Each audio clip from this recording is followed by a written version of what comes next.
With Europe leading the way in evacuating civilians in Sudan, with Germany and France successfully rescuing 490 people from 30 countries, it was time for Britain to step up and begin their own evacuation process.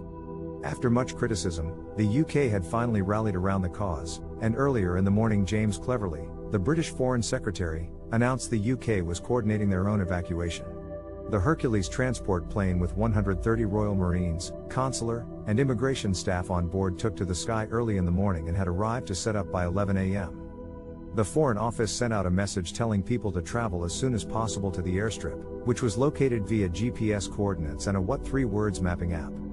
The UK was lagging a bit behind in their evacuation, so when Defence Secretary Ben Wallace was asked when the first passengers would take off, he replied, "If and when the Germans leave," explaining that the German military was running the airfield at the moment. As night was beginning to fall in Sudan, the first British evacuation flight had finally taken off, safely departing the airfield with permission from German air traffic control. The Hercules plane had returned to base empty, and the family of Monal, a doctor in London, still hadn't heard anything from the British government despite her mother and brother currently being in Sudan. They had eventually been able to get into contact with them, but hadn't been told anything by the Foreign Office and had to take it upon themselves to travel towards the airstrip. The UK, notably ahead of the US who had yet to begin their own evacuation, still had 2 more flights lined up overnight from north of Khartoum expected to rescue several hundred people.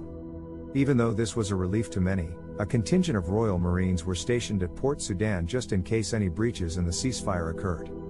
The success of Germany and France in rescuing hundreds of their citizens from Sudan shows just how important acting on such a situation can be. Unfortunately for the UK, their own evacuation process was the last to begin, lagging far behind their European counterparts. However, with their imminent rescue of those stranded from Britain and beyond, the UK has finally started to take the helm.